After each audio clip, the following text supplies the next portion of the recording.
Chapter 3 of my book is concerned with a very kind of contemporary policy movement in science policy movement that in fact is captured the imagination of science policymakers throughout the world and certainly on both sides of the Atlantic. And that is the so-called Convergent Technologies agenda.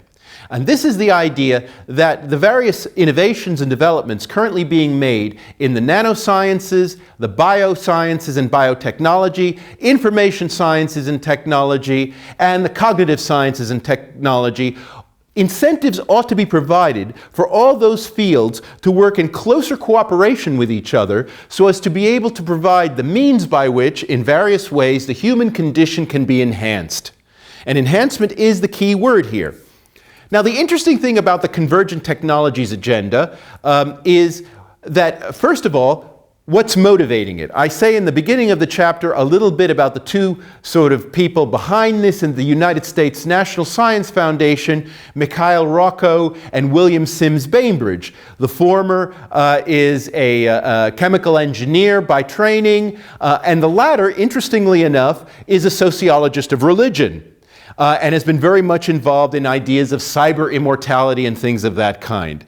So there are two kinds of agendas, you might say, going on here at once, and both of them are fueling not only research agendas, but also the media imagination and other things throughout the world for expectation that this transhumanist side of things, whereby in some sense we move to a humanity 2.0, which isn't only different from humans, but an improvement on humans, is coming from. And part of the agenda is driven by the need to provide some kind of larger social justification of science outside of a strictly military context. Because one of the things that happened with the end of the Cold War is that sort of unified national science policies began to go into meltdown. And increasingly, as we see, science funding is taken up by the private sector, which is very commercial and has in fact funded certain disciplines to a very large extent, especially in the biomedical sciences, but other disciplines suffering as a result. So how do we keep the unified vision of science going? Well, one answer is we talk about an enhanced humanity that is of interest to everyone and which could be the basis for some kind of long-term national support. Now, why? Is there a practical side to this? Well, of course. There is a need for people to live longer in order to work longer, in order not to get pensions so early, in order not to be a victim of the health services. In other words, we actually need this as an economic survival strategy in the long term if we're talking about people living longer lives and needing to be more productive in order for the world to survive in its current form.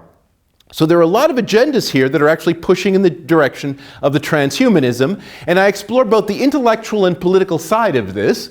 I would say I explore them rather sympathetically for the most part, but I do think one of the things that's very important here is the extent to which we have to realize just how much our imaginations are being prompted by the media and other forms of persuasion to expect these things to come online soon. That is a very important part of the equation, and it's one of the things that in a sense makes our time very postmodern, because we are on a regular basis blurring the distinction between science fiction and science fact, where something like the cinema becomes a kind of midwife to the transition.